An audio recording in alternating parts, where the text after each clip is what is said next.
열흘 전에 청주에 내린 폭우 상황입니다. 당시 하천이 범람하고 하수도가 역류해서 많은 가구가 침수됐고 일부 아파트 주차장이 침수되기도 했었죠. 이 아파트에서는 차들은 물론이고 변전실도 물에 잠겨서 한동안 전기와 물 공급이 끊겼습니다. 하지만 불행 중 다행으로 이곳이 일종의 우수 저류 시설의 역할을 한 것으로 파악됩니다.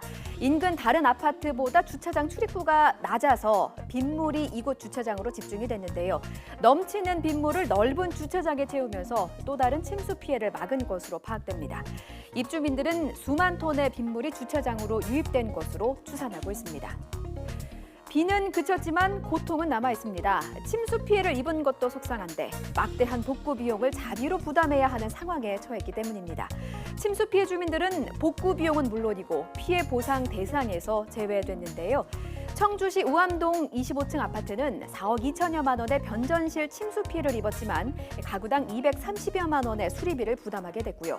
청주 복대동의 한 아파트도 가구당 최대 440만 원을 내야 할 처지에 놓였습니다. 정부의 재난지원 지침에는 아파트 지하나 변전실 등에서 발생한 피해는 지원 대상에 포함되지 않는 것으로 되어 있습니다. 주택이 침수됐다면 가구당 100만 원의 재난지원금을 받을 수 있는데요. 즉, 방 안까지 빗물이 들어차야만 재해지원금을 받을 수 있는 겁니다. 청주시는 공공주택관리 조례를 개정해서 복구비 일부를 지원하겠다는 방침을 세웠지만 주민들의 분통을 삭히기에는 역부족인 듯합니다.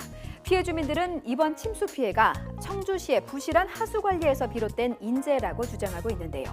3년 전에 큰 돈을 들여서 빗물 저류 시설을 설치했지만 폭우에 큰 역할을 하지 못했다. 청주시의 사후 처리 대처도 미흡하다고 지적하고 있습니다. 자연재해냐 치수 설치 미흡에 따른 인재냐 피해 복구 비용을 두고 소송까지 비화될 움직임도 보이고 있지만 한편으로는 안타깝기도 합니다. 반복되는 주차장 침수를 왜 막지 못했을까요? 몇 가지 사례를 제시해 보겠습니다. 자, 지난해 태풍 차바가 왔을 때입니다. 부산이 물바다가 됐을 때 한 아파트 주차장은 멀쩡했습니다. 1m 높이의 방수문 덕분이었는데요. 방수문이 빗물과 바닷물을 막으면서 침수 피해를 벗어날 수 있었고요. 지난 2011년 강남에 물난리가 났을 때입니다. 이른바 현대판 노아의 방주로 불렸던 사진 한 장도 있는데요. 차가 잠길 정도로 가득 찬 물을 바라보는 한 남성, 주차 관리인으로 추정이 되는데 도로를 가득 메운 빗물이 주차장으로 들이차지 않도록 가로막는 것, 바로 주차장 출입문이었습니다. 물막이 시설은 아니었지만 사실상 방수문 역할을 하면서 누리꾼들 사이에서는 방수빌딩이라는 별명도 붙었습니다. 침수 피해, 이렇게 간단한 시설로도 막을 수 있구나를 깨닫게 합니다.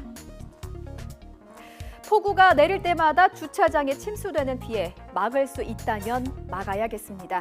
이제는 소 잃기 전에 외양간 먼저 고칠 수 있는 대책 논의가 필요해 보입니다.